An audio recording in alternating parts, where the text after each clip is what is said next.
Assalamualaikum warahmatullahi wabarakatuh. Apa kabar anak-anak sekalian? Mudah-mudahan kabar kalian baik-baik semuanya.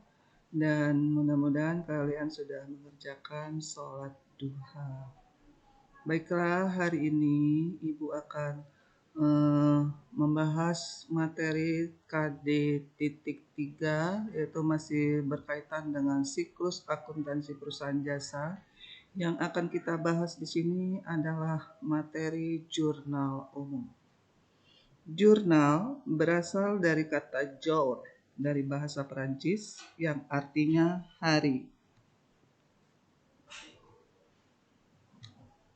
Pengertian jurnal atau buku harian yaitu formulir khusus yang dipakai untuk mencatat setiap bukti pencatatan secara kronologis menurut nama akun dan jumlah yang harus didebit dan dikredit.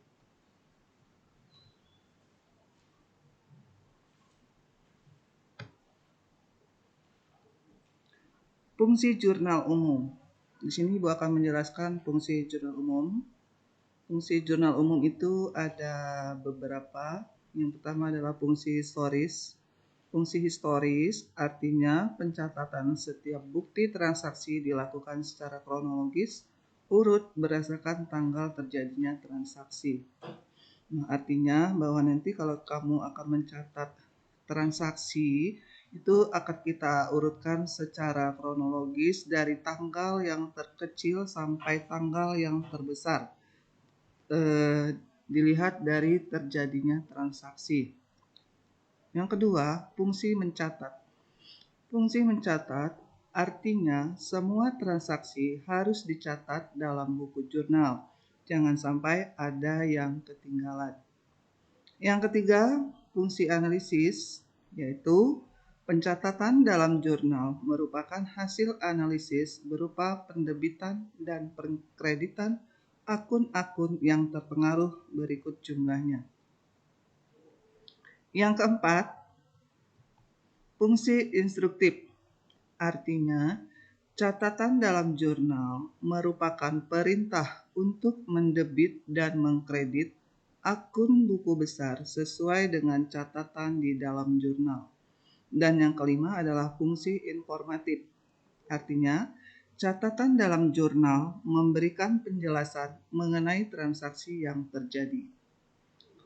Kemudian dalam jurnal kita juga harus mengetahui langkah-langkah dalam membuat jurnal. Yang pertama atau langkah pertama, catat tanggal terjadinya transaksi.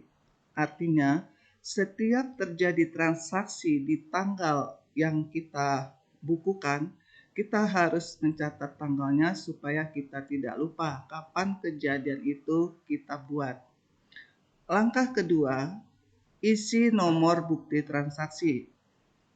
Nomor bukti transaksi ini perlu kita isi adalah untuk memudahkan kalian nanti saat membuat atau memposting buku besar.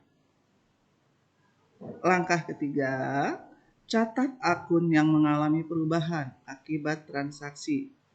Langkah keempat, isi kolom debit atau kredit dengan jumlah uang yang terlibat dalam transaksi. Nah, di sini Ibu akan memberikan beberapa contoh transaksi dalam jurnal umum. Misalkan, tanggal 5 Januari dibeli peralatan salon seharga 5 juta secara tunai. Nah, kalau ada kata-kata transaksi seperti itu, dibeli peralatan salon, artinya yang bertambah di posisi debit adalah peralatan dan yang di sebelah kredit yang mengalami pengurangan adalah kas karena peralatan ini tadi dibelinya secara tunai atau secara kontan. Contoh yang kedua, tanggal 10 Januari dibeli perlengkapan seharga 3 juta secara kredit. Nah, di sini kata-katanya dibeli secara kredit. Artinya barang yang kita beli itu memiliki jangka waktu pembayaran tergantung kapan kesepakatan antara pihak penjual dan pihak pembeli dan apa yang kita lakukan di sini. Nah, kalau ada kata-kata dibeli perlengkapan, maka kita menambah akun perlengkapan dan menambah utang usaha. Perlengkapan berada di sebelah debit dan utang berada di sebelah kredit. Kemudian tanggal 15 Januari dibayar beban listrik sebesar 300.000. Di sini kita akan membayar, artinya mengeluarkan sejumlah uang untuk membayar listrik karena kita sudah menggunakan jasa dari PLN. Nah, di situ yang mengalami perubahan adalah beban listrik itu berada di sebelah debit dan yang di sebelah kredit adalah kas. Kemudian tanggal 17 menerima pendapatan sebesar 2.500.000. Karena kata-katanya menerima berarti kas kita bertambah di sebelah debit dan di sebelah kredit adalah pendapatan. Nah, bagaimana anak-anak? Sudah paham?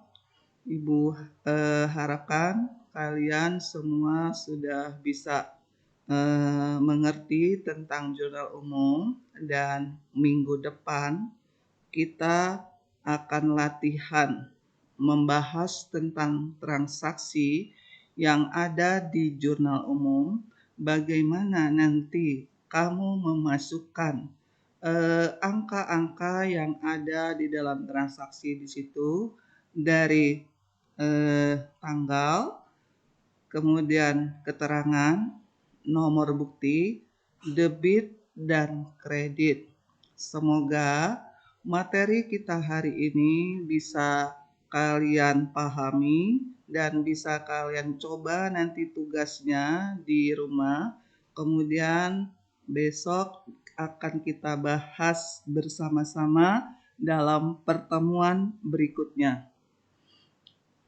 Akhirnya Ibu cukupkan sekian dulu materi dari Ibu. Sampai jumpa besok lagi di materi masih siklus akuntansi perusahaan jasa.